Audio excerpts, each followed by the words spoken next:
Please welcome the Secretary General of NATO, Mr. Jens Stoltenberg. Hips, the whales.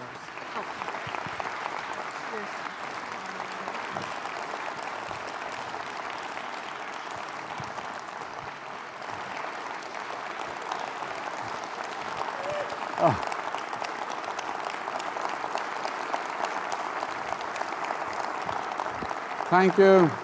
Thank you so much, and good afternoon to everyone. And it's great to be back at NATO Engages and to see you all.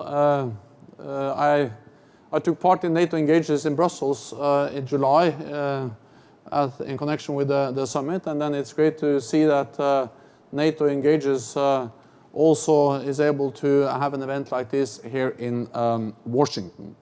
And let me start by thanking our partners, the Munich Security Conference, and the Atlantic Council, and the German Marshall Fund. Thank you so much for making this possible. Then, to be honest, I'm a bit in doubt what I'm going to do now, because I've already given a speech, and it's very hard to try to do that once again at the same day. And I think actually the best thing we can do is to leave as much possible time as possible for Q&As. So I will just share some very few remarks with you now. And first of all, I will say that it is great to be in Washington to celebrate the 70th anniversary of our alliance. This week is important because it was 70 years ago tomorrow that the treaty was founded in this city. But we're actually going to mark the anniversary throughout the year, also with a leaders meeting at the end of the year, which will take place in London, because London was the city where we had our headquarters in the beginning, until we moved to Paris. So it is a great thing to celebrate and to mark this great alliance, the longest lasting and the most successful alliance in history. The paradox, and one reflection I will share with you now, is that there is a paradox that despite the big historic success of NATO, and despite the fact that no one can doubt that we have been able to preserve peace and stability for 70 years, there are questions being asked about the strength of our partnership, both in Europe and in North America. And the paradox is that those questions are being asked both among politicians, among political leaders, experts, journalists, both in the United States, Canada, and Europe, at the same time as we are doing more together than we have done for many decades. We do more together in North America and Europe. At the same time, people question whether we are able to do something together. And that's the paradox. Because the reality is that we are, as I mentioned in my speech, we have increased our military presence in the East. For the first time, combat-ready troops in the eastern part of the alliance. We have increased the readiness of our forces. We have strengthened the command structure, bolstered defense, cyber defense, and we are stepping up in the fight against terrorism, partly through the global coalition to defeat ISIS, but also, for instance, with the new training mission in Iraq. But perhaps one of the most important signs of that we are doing more together is that the United States is increasing their military presence in Europe. I'm asked almost every week, at least, by journalists, both in the United States and in Europe, whether we can rely on the US security guarantees. Well, I think that the strongest expression of the US security guarantees is the presence of American soldiers in Europe, and they are increasing their presence in Europe with new forces, more pre-positioned equipment, more exercises, more presence. Even in my own country, Norway, for the first time since NATO was founded, there are now US Marines in Norway. That was not the case even during the Cold War. So US is increasing its presence in Europe. And at the same time, European allies are investing more. I mentioned this many times before, but if you look at what has happened just since 2016. European allies and Canada have added 100 billion to their defense spending by the end of next year, based on the budgets we have already seen and based on the plans for 2020. So the paradox is that actions, they show that we are strong, that we deliver, that we are united, but some of the rhetoric, in a way, question those actions. And therefore, I think that there are many things we have to do as an alliance, but one thing we could do is to just start to speak more nicely about the alliance. That will actually improve a lot. So that's my main message. Be nice when you speak about NATO. Thank you.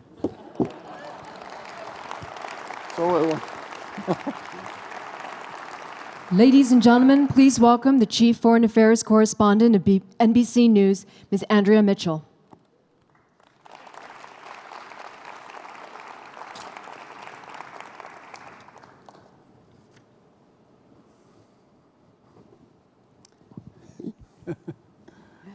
Thank you very much. Yeah.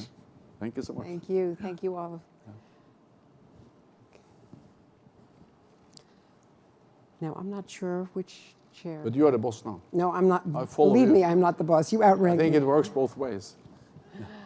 Well, thank you very much for this invitation to such a special occasion. Thanks to the German Marshall Fund and our other sponsors here. Secretary General, you spoke to a joint session of Congress, a joint meeting, I should say, of Congress. This was the first time a NATO Secretary General has addressed the Congress. And here in the United States, we are viewing this as a very important signal of support for the alliance, a bipartisan signal from the Republican Senate leader and the Speaker of the House, the Democrat, particularly because of tensions that you have skillfully smoothed over in the last 2 years, but because of the posture of our president. What did you see as the importance of this moment today? For me, it was a great honor to speak to a joint meeting of both the Senate and the House of Representatives. It was a great recognition of NATO, and it was a way for the Congress to demonstrate their support to NATO. I think that's the best way the United Congress can show that there is a bipartisan support for NATO in the US Congress. So it was a great recognition of NATO, and it was a great opportunity for me to convey a message about NATO to the Congress, that NATO is good for Europe, but also very good for the United States. My main message was actually that it's good to have friends. Even for big guys, it's good to have friends. That was a great opportunity.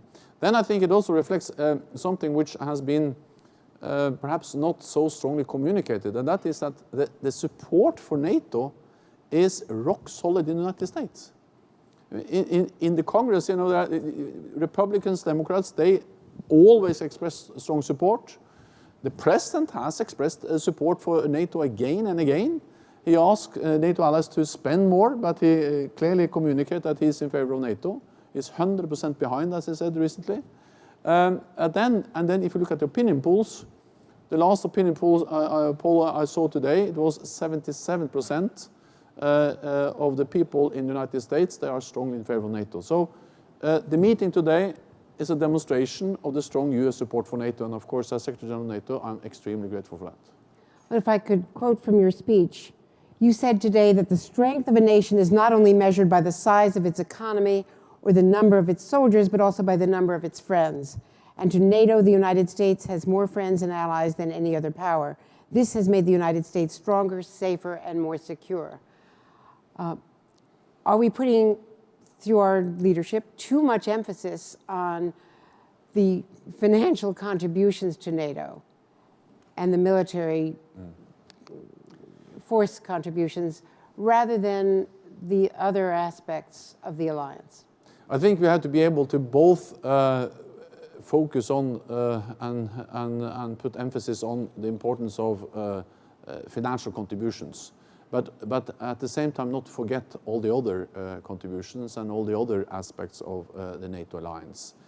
Also it's a strong bipartisan support for NATO in the Congress, but it's equally strong bipartisan support for the message to European allies and Canada that they have to invest more. That has been the message from different presidents over the years, and every time I meet people from the Congress, senators, representatives, they convey the same message, regardless of Republicans or Democrats, that European allies have to invest more. To be a strong alliance, NATO has to be a fair alliance. So I think it's absolutely understandable that the United States is focused on finances, on budgets, on spending. And the good news is that European allies have started to invest more. Some allies are already at 2%. When we made the 2% pledge in 2014, then it was only 3 allies, the United States, the United Kingdom, and Greece. Now we have 7, almost 8. We have the Baltic countries, Poland, United Kingdom, of course, but then we also have Romania, very close to 2%. So if we include Romania, we are now at 8. 8 is not all allies, but it's much better than what we saw just a few years ago. And even those allies who are not yet at 2%, a majority of NATO allies have now submitted credible national plans on how to reach 2% within 2024. So a lot of progress has been made and is taking place when it comes to spending. Then, burden sharing is not only about cash, it's also about capabilities and contributions. NATO allies contribute in Afghanistan, in the global coalition to defeat ISIS. But I also mentioned in my speech something perhaps we sometimes not communicate so clearly, and that is just the fact that the United States can work with European allies, help them also to protect the United States. European allies, especially those in the north, they help the United States with tracking submarines, which are extremely important for the security of the United States. European allies have played a key role in some of the most advanced cyber capabilities which has been used against Daesh, ISIS. Taking down the networks, degrading the possibility of ISIS to communicate, to fund, to recruit, done by European allies, especially the United Kingdom has been extremely important in that. And if I can add one more thing, that Europe, the US presence in Europe is of course partly to protect Europe, and we are glad for that. But it's also to project power for the United States beyond Europe. We have to remember that the US Africa Command is not in Africa. It's in Stuttgart, Germany. The US Sixth Fleet, which operates, all the way down to the South Pole, it's based in Naples, Italy. And the US soldiers who have been taking part in operations in the Middle East, in Iraq, in Afghanistan, they are airlifted out of those battlefields into Ramstein and into Landstuhl hospital there, and their lives are saved. This is, of course, good for Europe because we are also fighting terrorism, but it's also extremely good for the United States. So US presence in Europe is for Europe, but also for the United States. How should we, as an alliance, answer your call today to be tougher and stronger against Russia? But I think my main call was not to be tougher and stronger. My main call is to remain tough, to remain firm and strong, but also engage in dialogue. I strongly believe that we need to find the right balance between the strength, meaning investing in military capabilities, increase readiness of our forces, having combat-ready troops in the eastern part of the alliance, but combine that with dialogue. Because Russia is our neighbor. Russia is there to stay. Russia is not going to go away, and we need to try to improve the relationship with Russia. Therefore, I believe in dialogue with Russia. Whether we will be able to improve the relationship with Russia in a near future or distant future, that's impossible to say. But what we know is that even without a better relationship with Russia, we need to manage a difficult relationship with Russia. meaning we have more military presence along our borders. We need to avoid incidents, accidents, miscalculations that can create really dangerous situations. So therefore, I believe also in talking with Russia, also just to manage a difficult relationship. And thirdly, we need to talk to Russia to facilitate, to address arms control.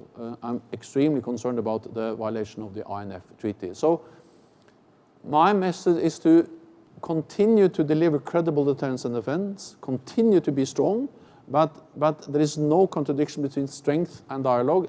Actually, as long as we are strong, we can also engage in political dialogue with Russia. Do you think we have the right balance? Yeah, I think so, but I think, of course, we always have to adapt and change as the world is changing. So what was the right balance today may be the wrong balance tomorrow. So we just have to be agile and adapt. For instance, it has been right that we over the last years, especially since 2014, that we have significantly increased the strength pillar of that defense and dialogue, because Russia has proven willing to use force against the neighbor, Ukraine. They have significantly invested in new and advanced military capabilities. Therefore, we have, in a way, strengthened the strength part, the deterrence part of our dual-track approach.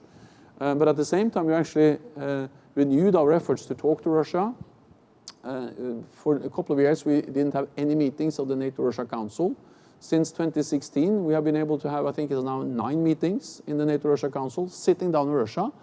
We don't solve all the problems, but I think that especially when times are difficult, it is important that we just at least meet, that we discuss issues like Ukraine, risk reduction, brief on exercises, transparency, to try to at least reduce the risks for miscalculations and problems.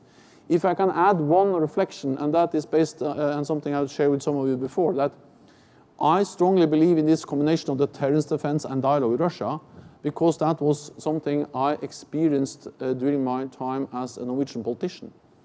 Ever since I became Deputy Minister for Environment in 1990 until I left as Prime Minister in 2013, I have been working with Russia in different ways.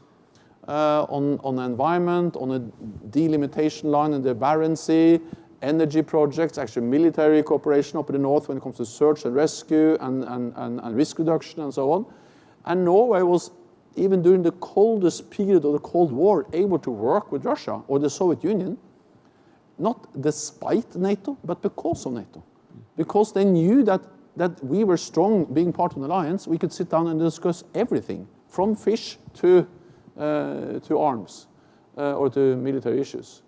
And that experience I brought with me into NATO, because we cannot isolate Russia. Russia will be there, and we need to continue to work for lower tensions and better relations with Russia. I wanted to ask you about Afghanistan and then open it up to our gathering here.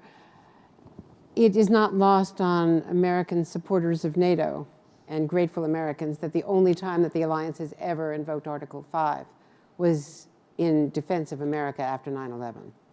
And I think Admiral Stavridis told me today on my program that there were 2,000 NATO soldiers who've died in Afghanistan over these many years.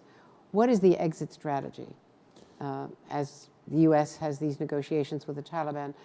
Are we on the right course? What is your timeline? The talks between the United States and Taliban is the best way forward. We don't know whether it will succeed, but we strongly support those efforts. We have been in Afghanistan now for 17 years, or perhaps even longer, and we have made progress, meaning that first of all, we have been able to prevent Afghanistan being a safe haven for international terrorists. I'm not saying that there are not terrorists in Afghanistan, but they cannot operate freely, they cannot prepare, exercise, organize terrorist attacks against us with impunity or without any, as I say, in a free way. Second, through the NATO presence in Afghanistan, we have created the conditions for enormous social and economic progress, not least for women and girls. But there are still huge problems in Afghanistan. And of course, we should not stay longer than is necessary. And that's the reason why we so strongly support the efforts of the United States to try to find a peaceful negotiated settlement. The paradox is that we should not, the way we are making progress on the negotiating table is to send a very clear message on the battlefield. Because the reason why we continue to train and advise and support and help the Afghan security forces is that we have to send a message to Taliban that they will not win on the battlefield. And the stronger and clearer that message is, the more likely it is that we will be able to reach a solution on the negotiating table. So therefore, we have not made any decisions on to leave. But of course, we have said that we went in together. We will make decisions together as a US, NATO allies on any adjustments or presence, posture together. And when the time is right, then we will, of course, also leave together. When that is, it's not possible to say, but I just hope that we will see more progress in the negotiations. And of course, also we need, as soon as possible, also to include the Afghan government. A part of peace process has to be Afghan reconciliation, and there is no way you can get that without including the Afghan government. Which, of course, has been problematic, especially in the last few weeks. I wanted to open it up to questions, and I think we have microphones here. Yes, indeed. Hans Benedijk from the Atlantic Council. First, Secretary General, let me just say that I think you gave NATO the best possible birthday present this morning in your talk to the Congress.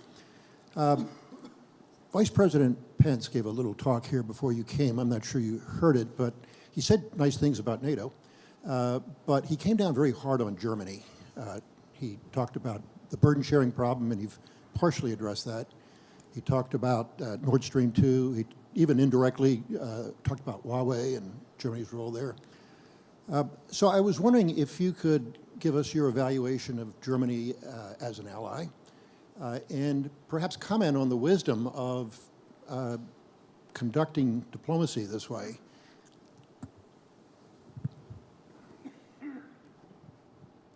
So Germany has made, together with all other NATO allies, a pledge, a promise to increase defense spending and to meet the guidelines we have set as 29 allies. And of course, I expect Germany to make good on that. The good news is that Germany has started to increase and started to invest more. We have seen a healthy increase in German defense spending over the last years. And also in the latest budget, they actually propose further increases toward 2020. And that's a proposal, and most likely there will be some more increases for 2020 than in the proposal, because that is going to be now decided by the Parliament.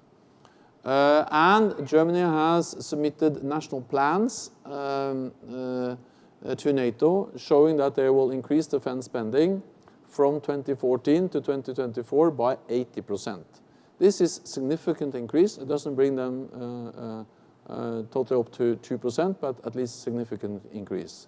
So that's something I welcome, but of course I continue to urge Germany to do even more. Germany is also contributing to NATO in other ways. Germany leads one of the battle groups. We have 4 battle groups in the Baltic countries and Poland. Germany leads the battle group in Lithuania. Germany is one of the lead nations in Afghanistan, with I think it's around 1,000 soldiers in the north. And Germany is, for instance, extremely active when it comes to some of our maritime operations. They are leading the NATO activity in the Aegean Sea, helping to implement the agreement between EU and Turkey on migration. So, and Germany is this year the nation responsible for the High Readiness Force of NATO, which is also an extremely important part of our increased readiness. So, so again, my message about European allies is that some have already reached 2%. All the others have started to increase. I expect them to do more, but I welcome that they have started to move in the right direction. But can I just follow up by asking, I was at the Munich conference and there was a very strong speech by the Vice President against the European allies, especially on Iran. Does this kind of division undercut the alliance in other aspects? NATO allies agree on many issues related to Iran. We are all concerned about Iran's destabilizing activities in the region, support for different organizations, terrorist organizations, and also the missile program, which is violating several UN Security Council resolutions. Allies, NATO allies, have different views on the Iran nuclear deal. That's just a fact. And therefore, for me, the disagreement on the Iran nuclear deal is one example of the disagreements we see.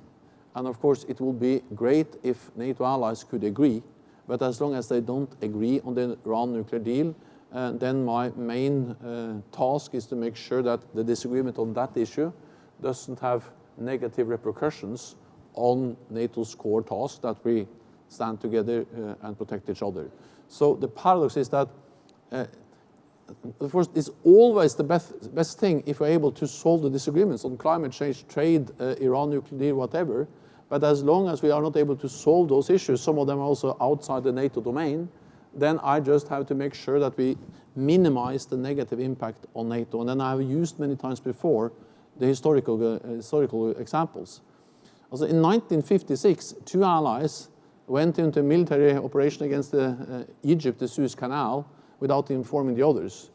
I was not, what should I say, very active in NATO at that stage, but I guess the atmosphere at the NATO ministerial meeting were, what should I say, a bit difficult.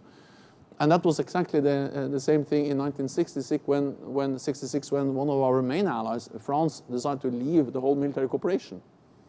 Again, I just can imagine that it was a challenge for the alliance. And then 2003 with the Iraq War, I remember very well how different NATO allies have totally different views on that.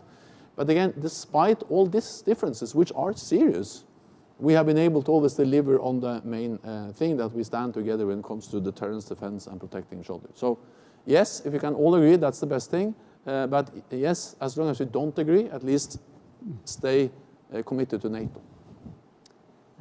There are some behind you too, but I don't know whether I am allowed to point. There are so many. And then I wonder whether there is any water in this room, or is that too much to ask for? Yeah, can we? We need 2 bottles of water. Which would because be if great. not, this panel debate is over. Yes, ma'am. Thank you very much.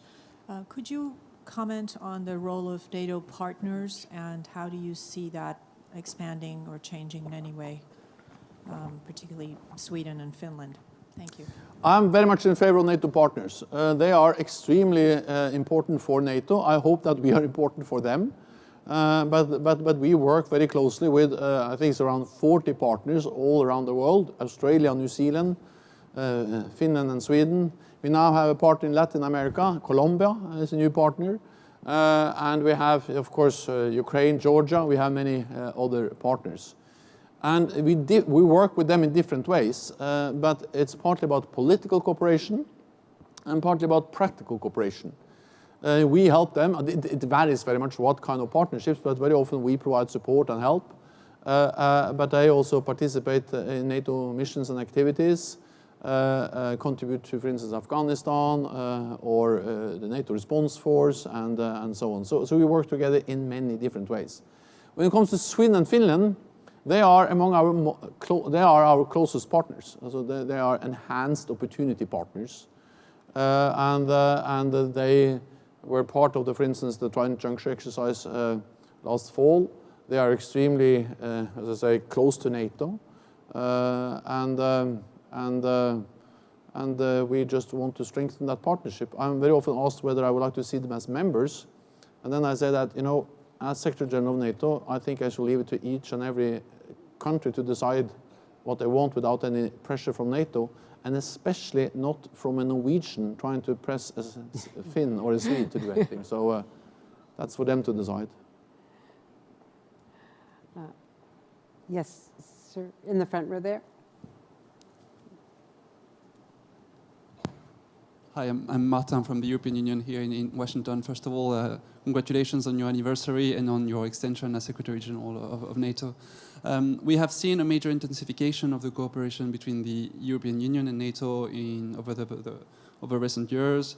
We've signed like 2 joint declarations in 2016 and 2018. We're working on about 74 areas of cooperation. I would like to ask you, how much do you value this relationship with the EU? How would you characterize the state of EU-NATO cooperation, and how would you like this cooperation to look like when NATO celebrates its 80th anniversary?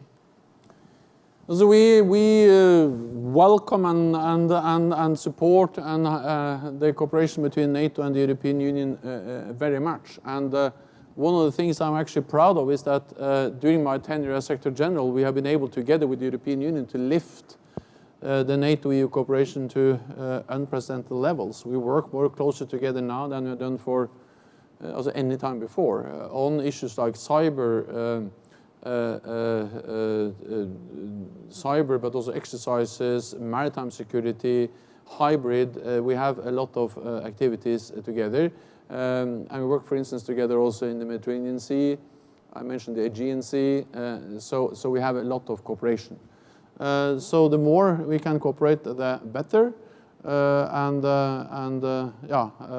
that's a good thing. You have to understand that more than 90%, I think it's 93%, or at least more than 90% of the people living in the European Union, they live in a NATO country. So this is very much the same, we share the same security environment. We share the same neighbors, so of course working together with the EU is absolutely natural. Well, I'm getting the signal that I think we've used up our time, although there are many questions remaining. But I just want to say, from your speech today, there were a number of years ago people questioning what is the mission of NATO, but I think what you laid out today certainly indicates a happy birthday of 70 and many, many decades to come. Thank you so much. Thank you so much.